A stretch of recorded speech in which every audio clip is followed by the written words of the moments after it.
Each year, Microsoft Research hosts hundreds of influential speakers from around the world, including leading scientists, renowned experts in technology, book authors, and leading academics, and makes videos of these lectures freely available.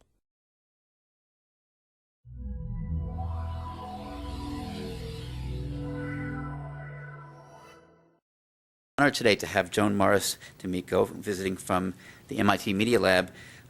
Joan has an interesting background coming from mathematics and doing some master's work in e-commerce, and then headed into some of the tougher challenges, I think, believe it or not, in human-computer interaction, tough by any standard. She's a PhD student now in the electronic publishing group at MIT Media Lab. Her research interests include computer-supported cooperative work, CSCW area, social visualization, group decision-making, social psychology of small groups, and co-located collaboration. Of course, co-location is an abstract concept these days. She holds a bachelor's in applied mathematics from Brown, and she, as I mentioned before, has a master's from the MIT Media Lab. And today she'll be talking about interfaces that influence groups. Joan. Thank you. So I'm going to start my talk today with a picture. This picture was taken at the first televised presidential debate between Nixon and Kennedy. The background of this is that Nixon was feeling ill this day, or he'd been sick for a while and was looking like he was sick. Kennedy, on the other hand, had just taken some time off. He'd been campaigning in California. He was tanned and relaxed. He was also naturally more comfortable in front of the camera. He also chose to wear makeup that day in front of the camera.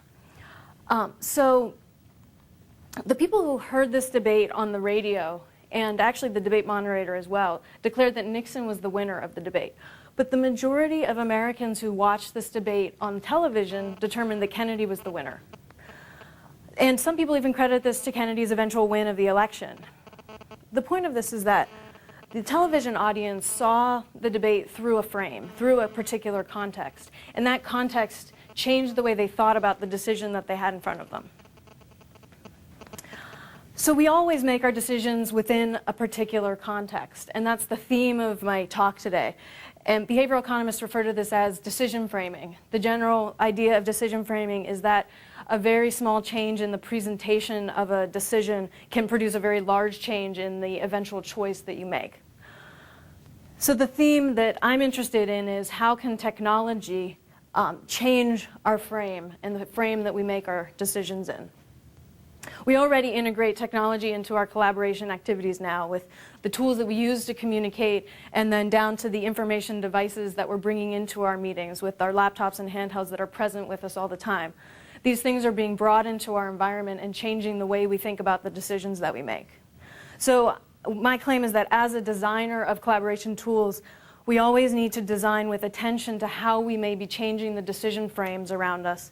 And then it's essential to evaluate the tools that we build in terms of how they change the frames and the decisions. So what I'm going to be talking about today is the part of my dissertation research at the MIT Media Lab.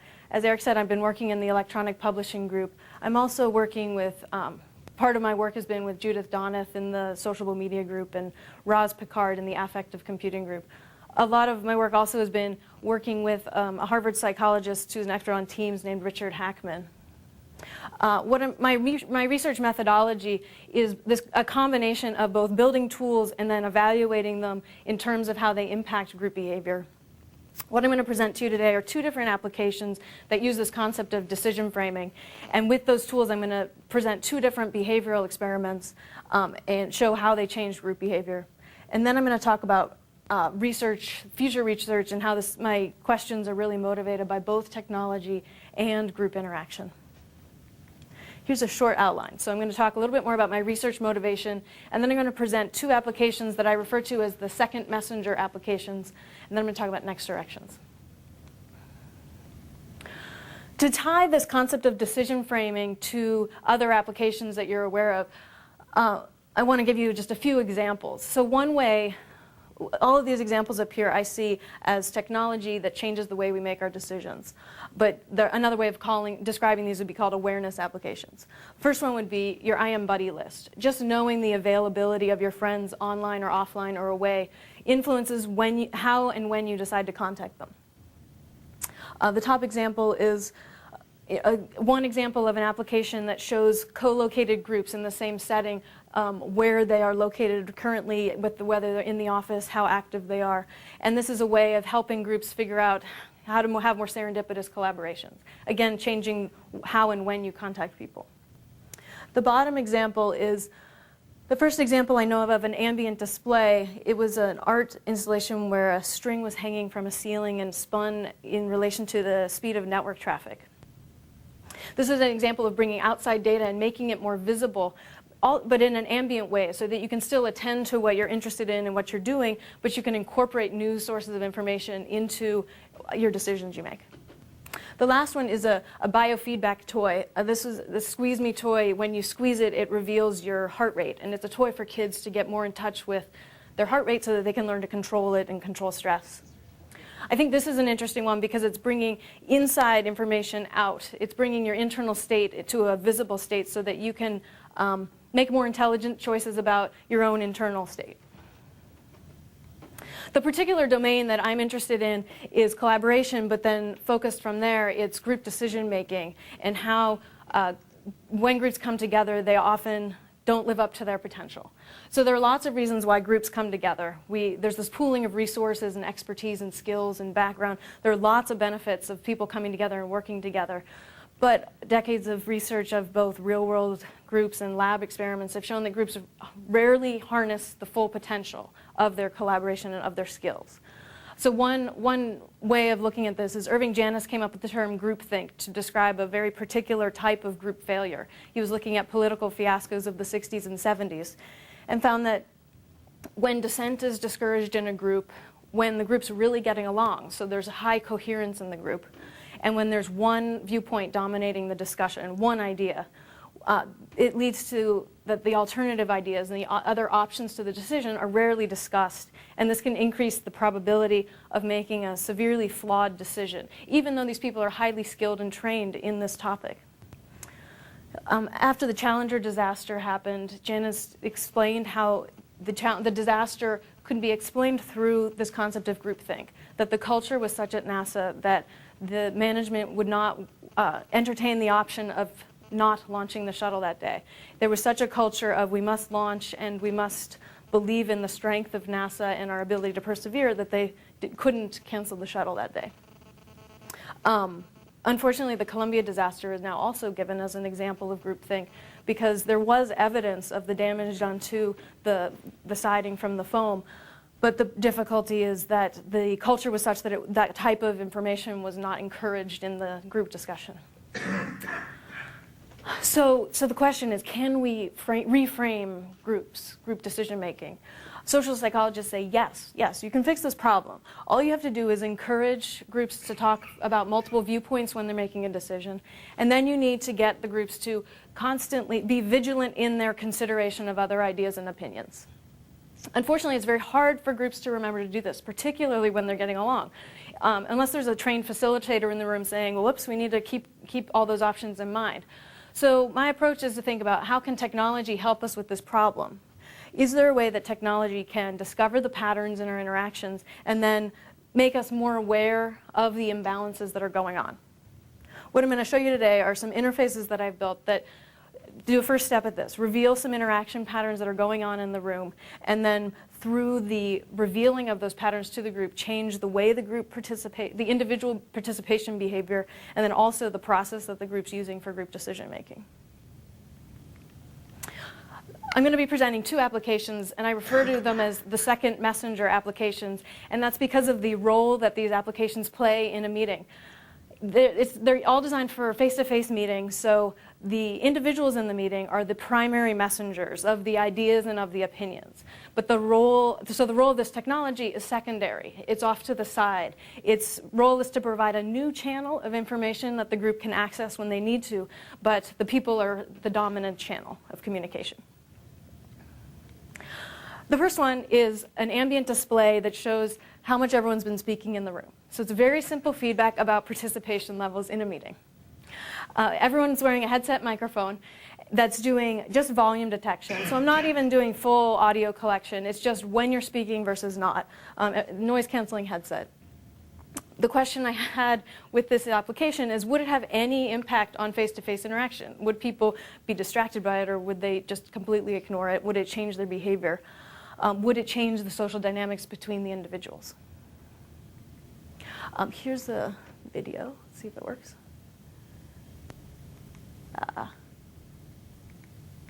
Let me use my mouse.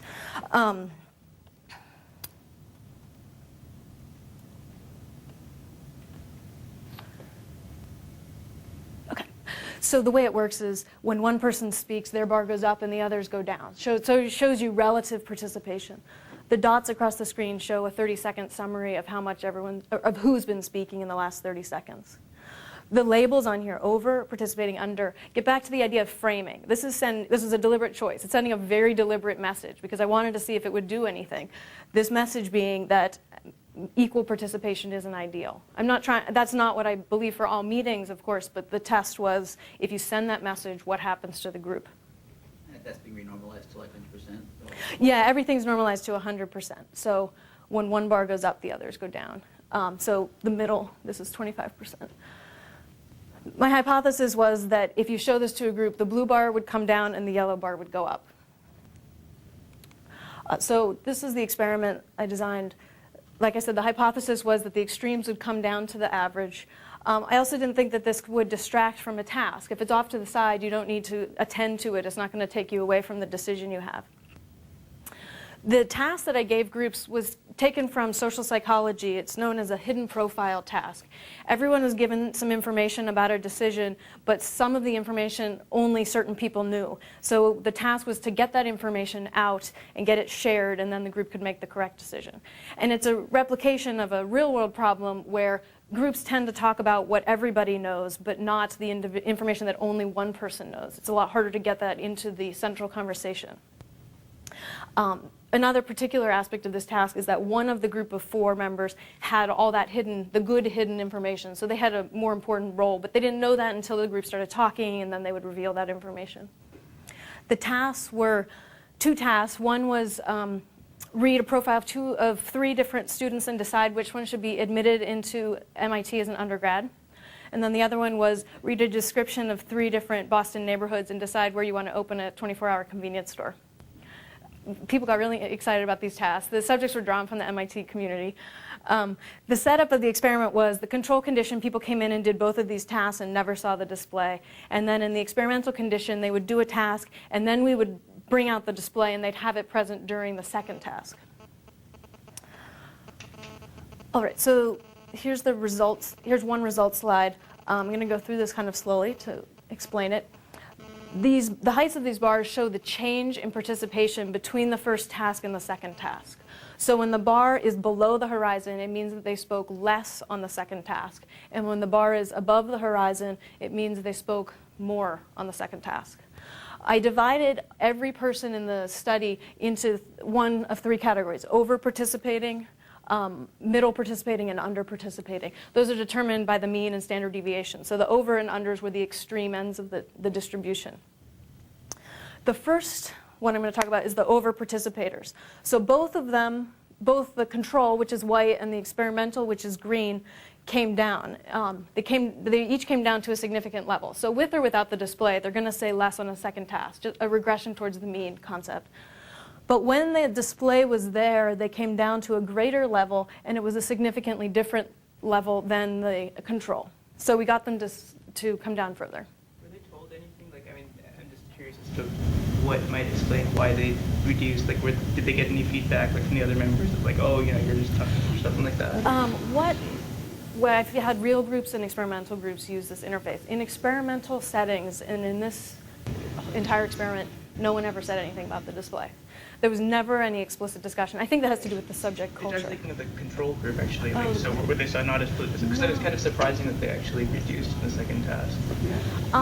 There's just a lot of human variability, so I think it's just a natural tendency. So no, these people didn't, it's just random. No, nobody talked about participation in this experiment. The other group, the under-participators, the control group, the quietest members spoke more in the second task when they never saw the display. But surprisingly, the ones that did see the display did not change at all. This is a surprising finding, and these two groups are significantly different from each other. First, this is surprising. In reflecting on why this may have happened, the task given to over-participators was easier than the under-participators. It's a lot easier to start. It's easier to stop talking than it is to start talking. Another aspect is that, which we changed in the next experiment, which I'm not going to talk about, is that we didn't warn people, we didn't tell them what the experiment was about, we just thrusted this display on them. So there was a bit of a shock going on. And I think that that's why we got extreme, that's one explanation as to why the behavior was at the extreme of the overs, whereas the under-participators did not have as positive a reaction to the display. Okay, but the next results are looking at it in a different way. So this is a graph of similar information of how people changed in participation, but now I've split the subjects into different categories in terms of how critical the information they held was during the task. So I said that in each task there was one critical information holder, and that would switch between the tasks. So we looked at people who had critical information in the first task, but not the second. So in the second task, they had a lot less to contribute. Naturally, they had less that they should be saying. These are people who had critical information in the second task, but not the first one. So over time, they had more to say, and they should be speaking more. These are the non-critical information holders, so they did not have an important role, or lesser role than the others. What we found here is that the display, the green bars, produced more of a dramatic change in behavior when the information changed. Only these subjects, these are the ones who saw the display, and their importance in the information they had to share went down over time. Only did their participation decrease over time. So what that means is that I have a lot to contribute to a first discussion, and then we move on to another discussion that I don't really have that much to contribute, that's factual, but my participation level would stay elevated. What we showed is that with the display, it helped moderate that. You saw what you had to contribute, and you saw the display, and you used those together to figure out how much you should say. So these are the people who had critical information to say. Their behavior is significantly different than these two, or these two groups are behaving very different from each other. The control groups are not different from each other. So what we got is the display didn't make those critical information holders be quiet. They weren't holding back any information. In fact, they were able to still contribute despite what the display may have been telling them. Again, a moderation of what they have in front of them with the information. So the conclusions from this experiment are that with the display, the over-participators and the non-critical information holders tempered their comments when the display was there. The display did not encourage under-participators to speak more. I mentioned that one of the reasons I think this is because the task was harder for them. They had to think of more things to say. Another aspect is the way that we designed the task, where we surprised these people with this. The third finding was that we asked people how much they trusted each other. And in the control condition, it went up over time. And I think this is naturally part of trust building in group dynamics. The group that had the display, though, introduced did not have that same increase in trust over time. So I think this midway introduction, it's a new social dynamic they weren't prepared for, and that impacted the trust between the individuals in the room. It didn't decrease, it just didn't have the natural increase. The fourth thing is that we did not measure directly, but we don't have any indications that there was an increased effort or increased cognitive load. People didn't say the task was harder, they didn't take longer on it, they didn't say they were they weren't distracted by it. Most people said that they didn't look at it more than once during the task. So there's a intrinsic social invasiveness of having this kind of display because of what it's measuring, and making that explicit, which is kind of a undercurrent typically at meetings. And people, I think, feel very strongly about their role in various settings, like a meeting. Therefore, I think this kind of display will never be used in a public way. So I just see two possible directions. One is people get trained in special sessions to, hold back when they have nothing to say, to get out of their speaking rut or not speaking rut, and so on. Or I could see another application, which is everybody gets it's a private display that just shows them versus the average of the group, as opposed to naming others for being too talkative. Yeah, exactly. Yeah, that's not part of my talk, but yeah, I built some private, like an LED light that only you can see. It's like a cone light. So, and it basically would go red when you were at the upper end of the spectrum, and green when you're at the lower end of the spectrum, and then white when you're in the middle. And when I had groups use it, I thought that they might perceive that as too much of the computer telling them what to do, like green means go, red means stop, but they actually said that they liked it because it parsed out all the information. They didn't have to think about what other stuff was going on with who was talking a lot. They only had to think about, am I doing okay? Am I at a level that I feel is appropriate? You know, the one guy who's always in the upper level, he's like, it's always red. It's never changing from red, and is it supposed to be red? You know, he was just sort of comfortable with him being at that elevated level, and he could deal with that information as a one-to-one thing. Yeah. How much of the same effect do you think you would see if you simply told the participants right at the beginning, someone, you know, out of the room is going to be paying attention to how much you participate in the meeting? Well, in the next experiment I'm going to tell you about, we told people from the very beginning, everybody was told what tools they were going to see, but every single condition was told it's important to consider everybody's opinions when you're making decisions. So we gave them like a little bit of training on like respect each other. And we still had extreme differences in participation. One of the things we asked people in the control condition in this experiment, we said, how much do you think you spoke in relation to each other? The quietest people thought they were in the middle. So the people at the upper end know they're at the upper end, and the people at the lower end of participating think they're more in the middle. So they're not as aware. We also asked people how accurate they thought the display was. And there was a difference. They all thought it was relatively accurate, but the people who spoke the least thought it was less accurate. So there's this disconnect of how much you speak, how much you think you're speaking, and what you see on the. So we have to lose. We can have a little discussion on that. Get certified. Okay. I have another comment. That is, people in a meeting might be proud of the fact that they don't speak very much, but when they talk, they have something really important to say, and they're known for that. Yeah, They like to be known for that, and it's part of their psychology. Their kind of the frame of how they interact with people. And they don't like people that yap all the time and have, you know, like Mr. Ed with very little to say. So yes, lots of people have expressed that. They get quantity versus quality. There's a certain sense here of encouraging auditory participators to speak more versus saying it's unclear that's a homogeneous scale for different kinds of meetings and content and personality. Right, you're right. There are a lot of issues. So not all meetings should have equal participation, particularly if it's a meeting where it's information providing. One person is providing information. Like in this forum, it makes sense that I'm talking more than everybody else, for example. Another aspect of that is I don't think that it's necessary that everyone should speak the exact same amount, but what I'm hoping is that a group can see that there's been somebody who hasn't spoken the entire time or is really not contributing, think about what that person said and see the data and use that together to be like, hey, don't you have more you would like to contribute? Or the person who's at the upper end who has been saying a lot can pull back. I mean, sort of moderate with what they have to say.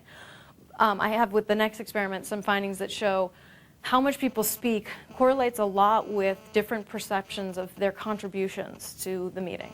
So there is, although it's a proxy, it's not a direct measurement of what they're actually contributing to the meeting, it does correlate with different aspects of it.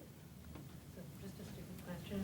How did the orange participant know that they were associated with the orange bar? They were numbered and they had a number on their T-shirt color. Okay. In the next experiment, I addressed that with a tabletop display, which I'll show you. But yeah, that, of course, is always an issue of knowing which color you are. And that, Knowing which color other people are. Yeah, so everybody had a number on the table, and each of the bars was numbered. Okay. All right, so coming out of that experiment and thinking about how participation is not a always meaningful measurement of what's going on in a meeting. I wanted to look at how can we visualize more of what's going on. But I still am just using speaking amount. So if you know when everybody spoke in a meeting, what can you get out of that? Well, you can get turn taking and overlap speech and different patterns of interruption. I also, in designing this new tool and in looking at issues, or in designing the next experiment, I wanted to look at these issues of trust and also the under-participators. Why were they not speaking more in response to the display? The last thing is I wanted to look at the concept of replaying an interaction. So instead of it being always live, can you use it as a way of reflecting and looking back at what the group did and learning from it and applying it later? This new tool, with an undergraduate researcher, built a custom hardware board to do the audio collection. So it can take up to 8 channels of audio. All the examples I'm giving you are 4 people, but I can do up to 8, and I've had it's now a very nice portable setup. It just feeds it into a serial port, and I have this nice cute red box I can carry around to meetings and have people use it quite easily. And then, as I said, the software tool visualizes turn taking and back channel comments and some of the overlapped speech. And I'm going to show you a demo now.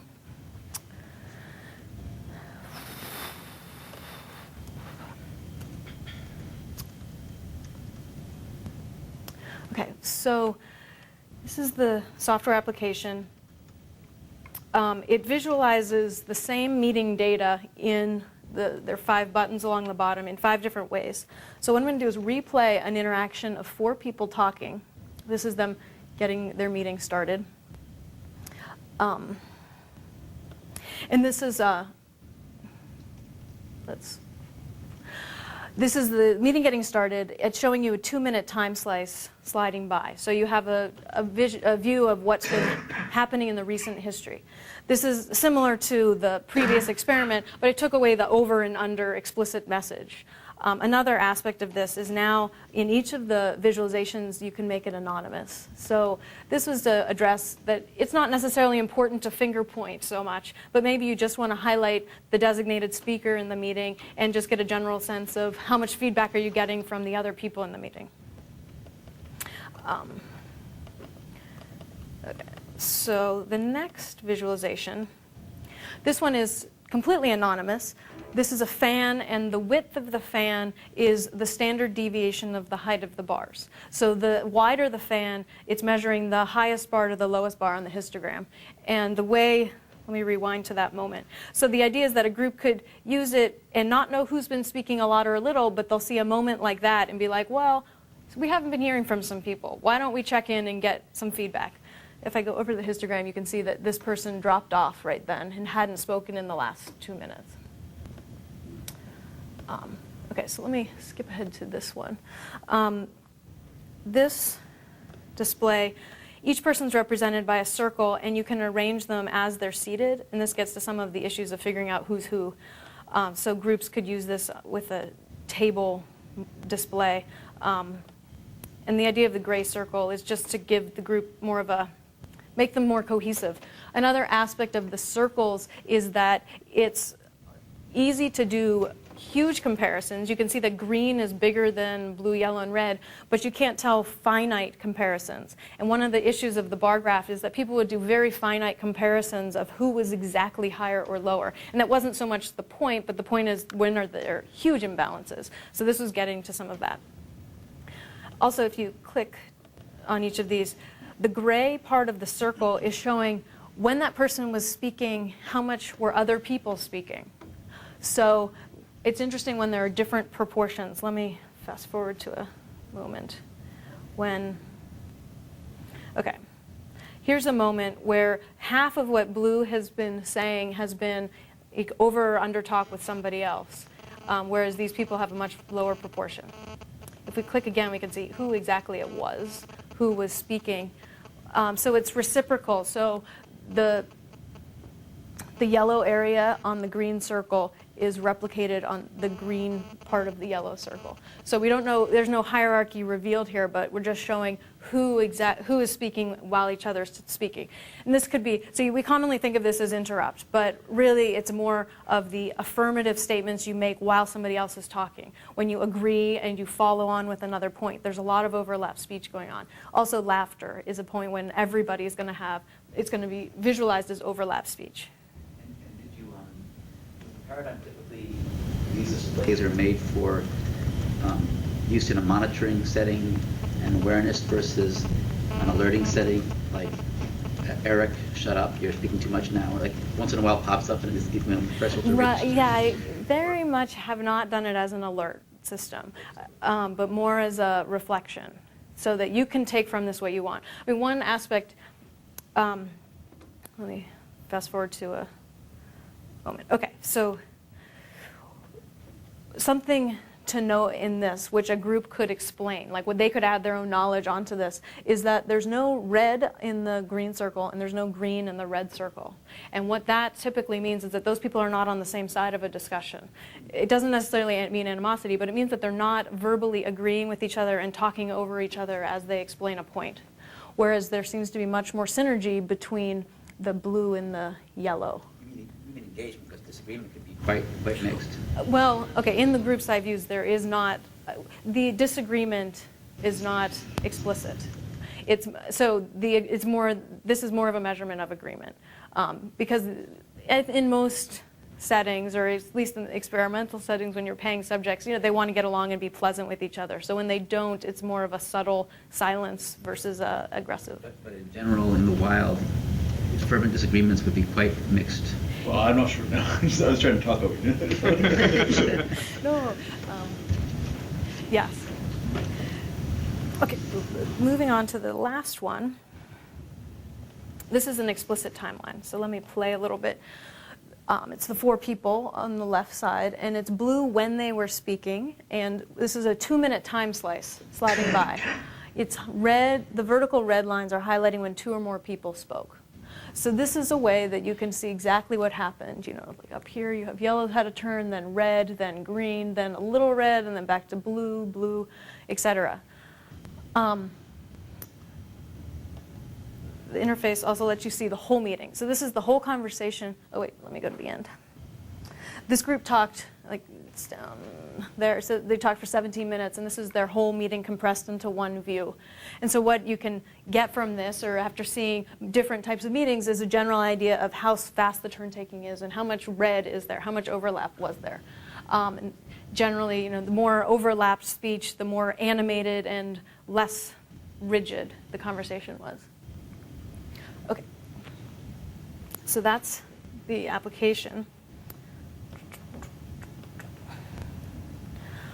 So the questions that I had with this application is, how would replaying a meeting be different than having live feedback?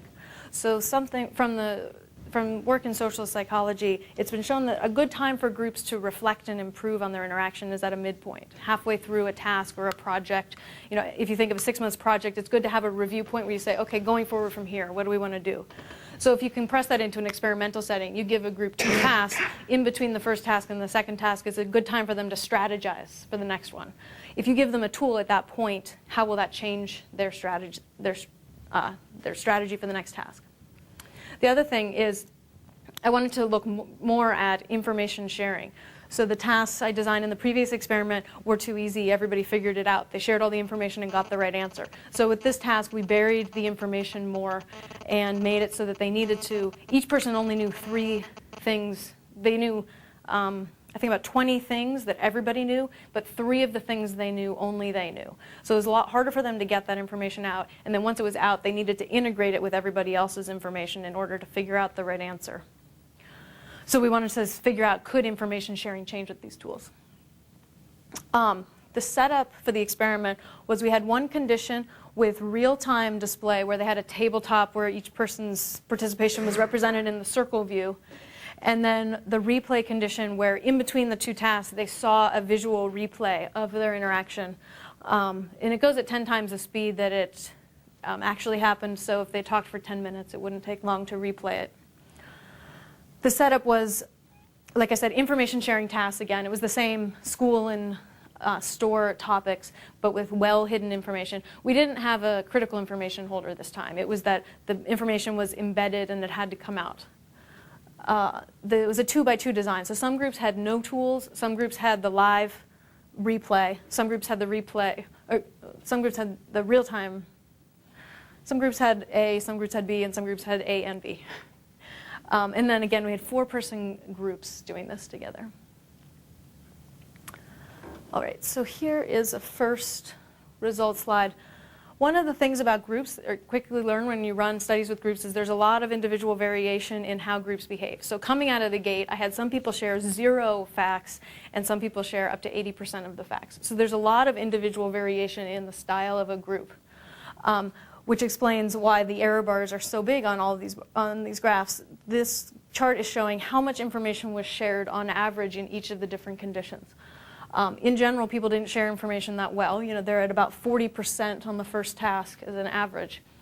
But one thing I want to point out is that these A bars, the people who had the live feedback, the A and the AB group, are lower than the other bars. And this is approaching significance in ANOVA. The p-value is like 0.07. So it appears that having that live feedback did prevent, or could have prevented, some of the information sharing going on. But one significant finding we had is that the improvement on the A group, the improvement in information sharing that went on, was a significant increase between the first task and the second task. And that's the only group that had a significant increase in their information sharing. So if there was a hit, they more than rebounded for it in the next task.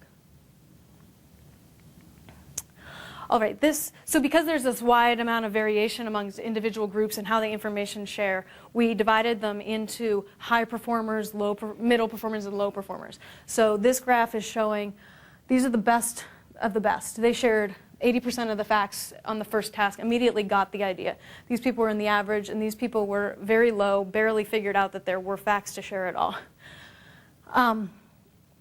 This is how these groups performed on a second task. These black bars are showing people who did not have the replay. So it's the control condition and people who had just the live participation feedback. Only the worst of the worst had a significant improvement. That's a significant increase. But other than that, there wasn't much change between tasks. Okay, to simplify, what I'm going to show you is I'm going to drop out the middle group and just talk about the best of the best and the worst of the worst and what happened when they saw the replay. So the groups that were the worst at information sharing, when they had the replay tool, they had this greater increase in how much they shared, how many facts they shared on the second task. This top point and this low point are significantly different from each other, but these are not different. So the worst group has now gotten within a stone's throw of the best group. To give you like an example of this, a group would become very emotionally involved in the task, and each person would become very emotionally attached to their personal choice. They would go on and on about their personal feelings instead of focusing on the facts and the criteria of the decision. When they would see the replay, I mean, I had this one group where a woman had gone on and on and on describing her personal feelings about student admissions. And when she sees the replay, her response was, "Did I talk that much?" And everyone turns to her and says, "Yes, you did." And so she was like, "Well, I'm going to listen more on the next task, and we're going to focus more on the facts." So they strategized well, and they figured out, okay, we got to stop using the strategy we used before. We have to do something different, and we have to focus on sharing information. So that was good. The second category, though, is the best of the best. These groups came out of the gate knowing they had to share information. They did a good job. We showed them the replay. And some of these groups even said, "We don't want to change anything. We did a great job." But when they saw the replay, they changed their behavior in strategy so that they actually decreased the amount of information they were sharing. So now they're statistically no different than the worst of the worst. And the interaction effect we have going on here is significant, where the better you did on the first task, the worse the replay was for you, whereas the worst you did on the first task, the better the replay was for you. An example of this would be, there was one group where a woman came, one of the people was very good at getting information out. She was like, I want to hear from you and from you and from you. I want to get your facts. I heard what you said. Okay, now you said this, you said that. Okay, now that means this and that. So she was talking out loud and doing the process of information integration all herself, pulling the information out, being like, do you agree, do you agree, do you agree? Okay, I think we should do this, I think we should do that. So she was a very good facilitator. But when she saw the replay, she's like, oh my gosh, I totally dominated. She talked in between every single person. You know, one person would say something very short, and then she would go on for a long time. So she saw that and decided to not talk as much in the next task. And what happened was the group floundered. They didn't have a process anymore for doing the information sharing, so then they went way down on the spectrum of information sharing. So the takeaway from this is that these people down here, this blue line, came up to be within as good as the best information sharers, whereas these 2 points down here, the best with the replay and then the control without the bad control people, are significantly different than the top. To complete the picture, I'm going to show you the middle 2 lines that replicate the other findings, but just complicates the picture. Okay, let's move on. Yeah. Consider doing a third trial just to see if they might have learned from the middle piece? I didn't do a third trial. I mean, I think they could have learned. I mean, an interesting thing is they all wanted to see the replay after the second one. It was sort of the optional. It wasn't part of the experiment to see it, but they all really wanted to see, how did we do? How did we do? Because they had an expectation of, they had tried to change or improve in some way. Yeah. So in other words, you gave them a function, a visible function, visualization of a function to optimize, and they optimized it.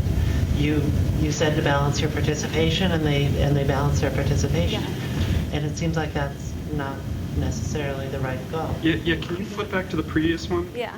I mean, I'll go back to this one. Gina, tell me if I'm furthering your point. I mean, it seems to me one way to interpret this picture is that there's a certain amount of information sharing you're going to get from equal participation, and because of your displays, all the groups tended toward that. They were all kind of headed for this middle ground. Right. Yes. Another way of looking at it is that at the end of the first task, we didn't tell anybody how they did. We didn't tell them the criteria was information sharing. So one way to think about this is if we had told these top groups how well they had done, they may not have done the change. Because you're right, the message we told them is it's important to consider everybody's points of view in a conversation. So when they saw the display, they tried to figure out how to do that better. If you were to instead visualize the percent of information shared every time, right, exactly. Get them optimizing that function. Yeah. Or if you were to show them, you know, the percent of standing up and talking at the whiteboard, then they would optimize for standing up. Yeah, and so what I'm trying to do is figure out what can you measure automatically, and then give them a task that is in some way measuring quality of decisions. So moving that very particular participation metric to more of a cognitive decision-making level. Yeah, but it's definitely an approximation, and they're trying to accommodate. I mean, subjects like to comply. Okay. So getting to the point of participation and what is it really measuring, we're using it here as a proxy for contribution in a discussion. So we asked people, how much do you think are you satisfied with how much you spoke? Are you satisfied with the quality of your contribution? And these things correlated with how much those people had spoken. So these are showing significant correlations between their perceptions and how much they spoke. And the numbers in the table are the correlation coefficients. First one is the more satisfied I am with the amount I spoke, the more I spoke. The next one was the more I spoke, the more satisfied I was with the quality of what I said. The next one is a negative correlation, which makes sense. If I wished I spoke more, that was because I had spoken less than others. And then the next one also makes sense. How much do I think I spoke in relation to others correlates with how much I did speak in relation to others. The next one is that the older you are, the more you speak on a first task. And I think this makes sense that after the group gets to know each other, then some different types of authority structures came in. The next one is on the second task, my contribution to the decision. The more you spoke, the more you thought you had contributed to the decision. And then the last one was asked of the people who saw the real-time display, how distracting was the display to you? The less you spoke, the more distracting you found it. So the people who talked and talked and talked weren't paying as much attention or weren't as distracted by it as the people who were quieter. So let's look at how people change their participation in response to the displays. This is similar to the graph I showed you with the previous experiment, where the bars represent how people changed comparing the first task to the second task and how much they spoke. So bars below the horizon means you spoke less on the second task, and bars above the horizon means you spoke more. And these are looking at the extreme over-participators and the extreme under-participators. I want to point out that the red bars are people who had the live feedback, but it was a different setup than the previous experiment where we had a baseline and then we introduced the display. These people with the live feedback had it the whole time, so that's why we don't see a significant change in their behavior. But let me show you what we did find, was that the over-participators, when you take the people who saw the replay as one pool, these two bars together, it's approaching a significant decrease in how much they spoke. So it's not as big of an impact as the live display was on those over-participators. On the other hand, the under-participators, if you take the people who had the replay as one group, they had a significant increase in how much they spoke. So these under-participators, when they had the reflection opportunity, they spoke more. And if you take just the small group of people who had the replay only, they also had a significant increase. Okay, so the conclusions from this experiment were that the replay display led to a change in the information sharing strategy. And this was good for the groups that had a bad strategy, not so good for the groups that already had a winning strategy. On an initial task, it appears that the real-time display may have distracted them from the process of information sharing, but then they rebounded on the second task. We found that participation levels correlate with different aspects of your perception of your contributions to the decision, and the under-participators increase their participation after a replay. Returning to a question I asked earlier, can we reframe group decisions? Yes. So my approach is that you use technology to distill out the patterns in the behavior, and then you can increase groups' awareness of the imbalance. And that increased awareness results in, we haven't found any cost of time or attention to the task, but we found that participation levels are changing and that the group process, the information sharing, changes. So where do we go from here? The vision that I have is, how do we think about this problem of improving group dynamics? I focused on face-to-face and focused on very simple detection and visual reflection, and I found that it can have an impact, but there's so many other things going on in our face-to-face interactions. First of all, there's a typo. There are speech features going, I'm only doing volume detection. There's so much going on in your speech that can reveal things about attitude and excitement. Then there's the verbal content, what's actually being said, which has a lot of content, obviously. The next, nonverbal behavior, which are very important cues that we have with each other. So it does reveal important things about the dynamics. Just head movements and eye gaze, and where it shows you attitude towards each other as well as what you're paying attention to. And then physiological state. If my stress level or anxiety or relaxation or lack of interest, if those internal states could be helpful to a group setting, they would be interesting to incorporate.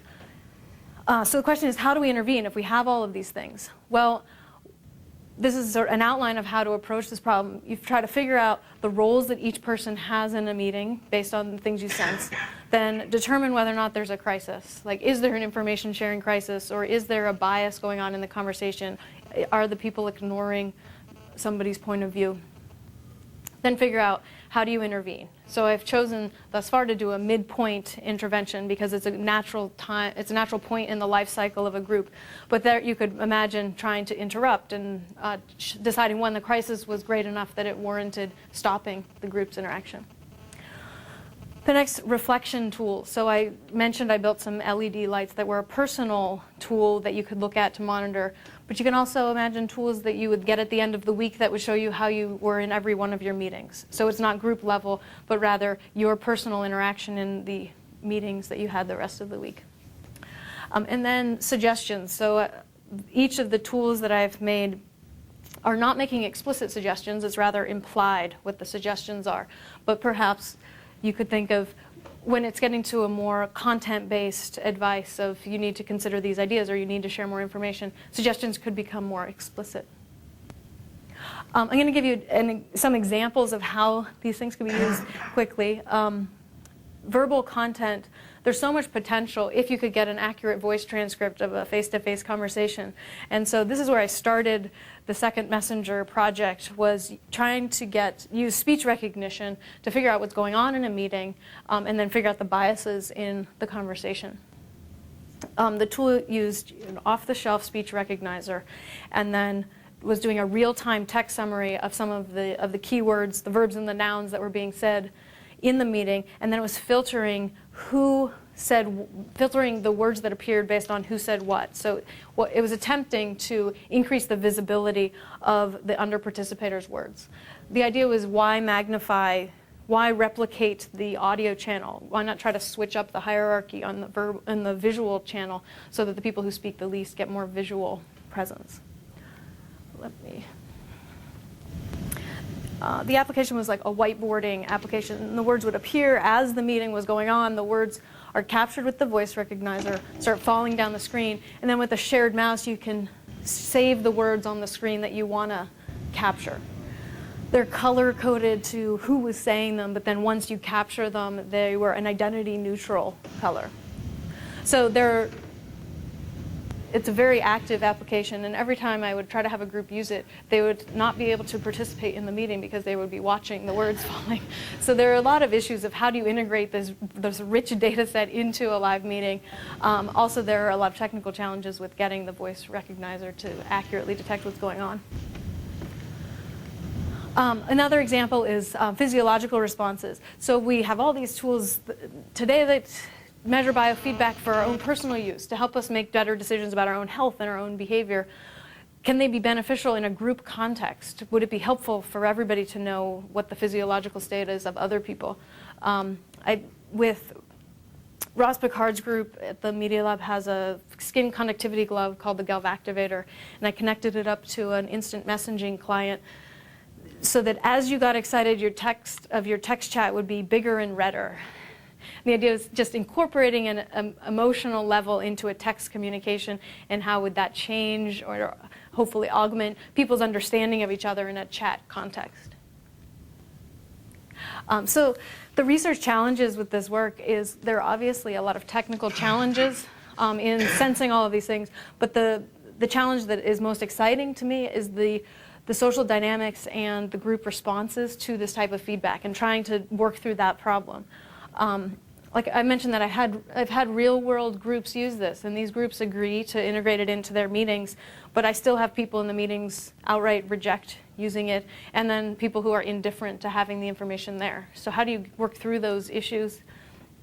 Another thing is the desire to use the tool versus the need to change. The groups who are most welcoming to the tool already have a great dynamic going on, and they're already listening to each other in the meetings. But the groups that have extreme issues of ignoring members in the room are less welcoming to these types of tools. A useful metaphor for me is the term social translucence. So I'm trying to look at how, if you increase the awareness of each other's activity, that I'm aware of what you all are doing and you are aware that I am aware. So there's this mutual awareness of the interactions going on between us, then we can become more fluid in our interactions and more understanding of the decisions that we have in front of us. That's getting back to this decision frame. That's how I would like to help groups change the decision frame that they're in by having a more fluid interaction with each other. So in conclusion, the contributions are the main idea that I've had for my thesis is that you can reframe collaboration, this decision-making frame, with technology. And what I've shown you are tools that capture and visualize social dynamics for real-time and for replay. The ambient display of participation levels changes those participation levels at the extremes.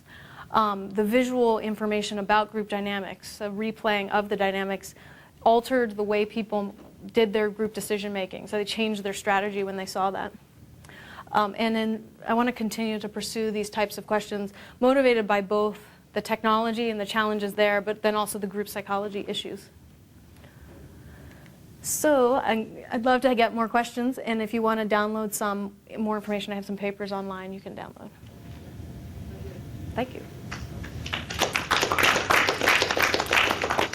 So when you use the idea of their voice, so each participant wears close talking? Yeah, each person wore a mic, and it was a personally trained voice model. So do you find that it works? It's not going to work. It was. It's just because when people speak in a natural way. Exactly. When it's conversational speech and it's incomplete sentences and there's a lot of background noise because there are other people talking, it was extremely poor accuracy. Yeah. Yeah, that's why I couldn't use it in an experimental setting. It was more of a demo. Why did you use that? I thought, isn't there still speech recognition research going on at MIT? I thought they were beyond via voice. Oh, yeah. I mean, I was going to pursue that, but I was more interested in what are the things I can detect without question and apply those in an experimental setting. Yeah. Yeah. So I can see an interesting research agenda, which is we identify some really great, experienced meeting facilitators, and then we actually take our tools, including the distinctions and the sensing you're doing, as raw data, and we have experts kind of watch videos, for example, of actual live meetings, get a sense for where they'd intervene and why, and then see if we actually build in the background that you wouldn't really see it in invasive display, but in the background have some sort of a gentle stand by, please. Stuart, can you share your thought for a second here? Do you have something to say? Oh no, I'm okay. Okay, moving on. You know, it's like once in a while it would come forward and sort of make sure that people are engaged or would disentangle things or bring about no one to ask for group consensus. I mean, I guess get the sense that some of the tools that you've used very nicely and elegantly in your experimental paradigm would not really fly in social settings, in real meeting settings, because they are very, whether they're low overhead or not cognitively, they're fairly invasive for social conventions. So I guess so I would be interested in sort of taking the subtle approach of me building a robotic ambient facilitator that would recognize when groupthink alert. I guess I'm not sure that would be less socially invasive, but well, I had at least the idea of anthropomorphic or something sort of an abstraction of the cloud that's sort of it's kind of goofy but helps once in a while. Right. Versus like I'm talking too much. It's kind of scary. So I guess I know that's what it's going to say about me. So. Yeah, everyone knows which end of the spectrum they're on. So I've had some groups. So I've had some groups at the Media Lab use it, and they're of course on the techie side. So they welcome the technology, but they haven't expressed being uncomfortable with having the information revealed. On the other end, I had MIT's HR department has a group of people who train people on meeting facilitation, and they have this.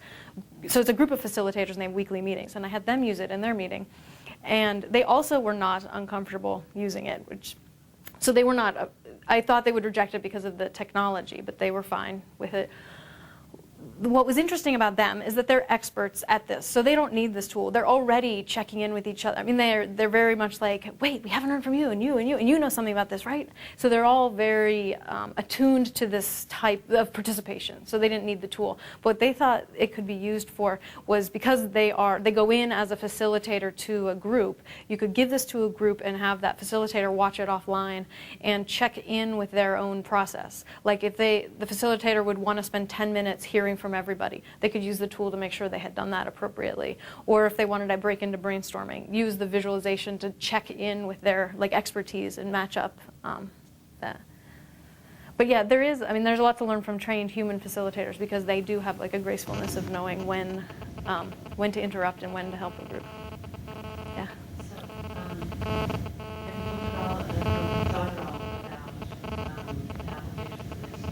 Online communication, I know you did the GSR thing, and collaborations that are happening over the scale, not of minutes and hours, but of days and months and years.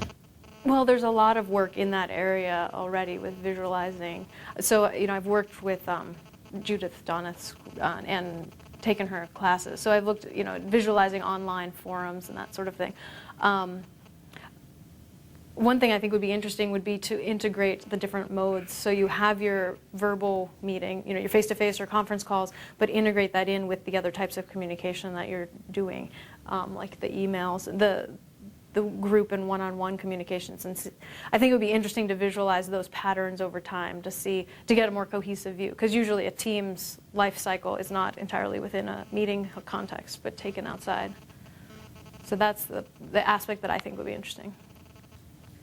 Supposedly awards give you high accuracy. Have you thought about how to make use of the information? Yeah. Yeah, my thesis committee basically said don't go down that path, but I was really excited about it for a while. Discourse analysis, computational discourse analysis, if you have an accurate transcript, you could do topic spotting. So the approach I thought would be track the topics, see if the topics are similar to each other. You'd see how fine-grained you can get those, how narrow those topics are. Is it the choices in a decision, or can you only get it to what is the decision level? But trying to figure out where the ideas are and if you have considered the ideas. Is there an idea that was mentioned earlier that never gets mentioned again? Highlight that to a group so that they make sure they don't forget about something they talked about earlier. So if this committee doesn't want to push that because they think that it's not possible to have such a I would like it to be possible someday. I guess I'm not personally going to fix the conversational speech recognition issue, but once it's solved, I would love to go down that path. Yeah. You mentioned that in your sample you had power users. Have you thought about non-experienced users and how social interactions and group dynamics would play with different cultures or different languages within? Yeah, How would that affect? Well, the nice thing is you don't have to speak English to use this tool. But the people that I had in my experiment were not really, they're from the MIT community, but there are a fair number that were not technical people. There were a fair number of undergraduates, but then there were sort of administrators from around the community that were not familiar with this type of tool. The call for the subjects was just group psychology experiment. So I don't feel that you have to be tech savvy. Like they could all understand the concept and they could see what they wanted to see in the replay. Culturally, though, there are definitely different patterns in participation, and overlap is a particular thing that's culturally dependent of how much you're willing to overlap and interrupt each other. And I'm still analyzing the data from the second experiment, but I have found cultural differences in whether or not you're a U.S. citizen and then your ethnic background. All those things impact how much you participated in a meeting. Yeah. I'm curious if you looked more into the issue that you identified after your first experiment with regard to the trust issues, the fact that the trust didn't increase during the experiment, because that seems like something that would be pretty key to certainly meeting situations, particularly between groups of people who don't necessarily work together all the time, or that need to reach agreements. So in the second experiment, I didn't find any effects on trust. And I think that has to do with how I introduced the technology. They walk in the door and I explain to them exactly what they're going to see. So they're meeting each other at that time as well. So their relationship with each other is only in that context of knowing they're going to have this tool. But yeah, there are issues. When you have a group that exists, that existed before they use this tool and then it's introduced, I think that there are a lot of issues there. Like I guess the larger issues of how do you introduce technology into a team that's collaborating, and how do they integrate it with their work? Did you do any work that actually improved the amount of trust generated amongst different participants? I was just curious. No. I mean, I haven't worked on that issue, but that would be interesting. Yeah. So there are. I just had one kind of quick question. Please, I've spoken enough. Thank you. I'm wondering about the potential for this kind of technology for like group training. So say you have a group of people that get together regularly and their meetings have particular outcomes. I mean, you focused on consensus building, but there are other kinds of meetings near and dear to this company's heart. Things like bug triage meetings where like a ranked list is the outcome of the meeting, or things like code reviews where like a list of bugs might be the outcome from the meeting. And if it's the same people meeting over and over again to do the same task, the degree to which they're succeeding at this task is totally invisible to them today, right? You have to just go by gut instinct. Like, oh, when Susan, was the facilitator for the meeting, I perceived that it went a lot better and had a more successful outcome than when we just sort of randomly spoke or something, right? But it seems like here you've got a concrete set of measures they could look at coming out of the meeting, and the group over time could correlate, these kind of measures of their meeting versus the outcome that they got, and maybe improve that way over time. I definitely think that's true, and that gets to the point that groups have their own cultures and their own world that they work in, and that isn't necessarily bad, and all groups shouldn't work the exact same way. So using the tool as a mirror, where they can say, is this what we want to look like? And if it is, then let's keep doing that. Yeah, I think that's good. Yeah. Potential other ways to get at meetings that might be taken care of in the past. So there are some transcripts around that have been codified and decoded. I'm thinking of something that I've looked at a little bit for looking at grounding and communication, which is cockpit, tower, conversations. We have pilot, co-pilot have relationship, tower, with standards, and you look at major disasters, for example. It's very interesting looking at the transcripts to see where the grounding failed. In terms of a subset of them, it's actually a grounding failure. People sort of, there's a squeal or some noise, and they misheard something. And there's all sorts of groupthink going on when a plane, goes into a mountainside. So, so I mean, it might be domains like that where you can sort of take advantage of previously decoded transcripts. There's some NIST data also, like for the meeting transcription task. There's some data that's like. Is it like ICSI? That's right. You see some of them, yeah. Okay. Some of them are a lot from computer science departments. Yeah. What are your tools on the actual And see. Yeah.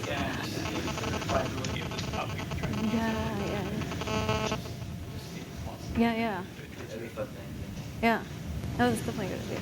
Well, thanks very much. Oh, yeah.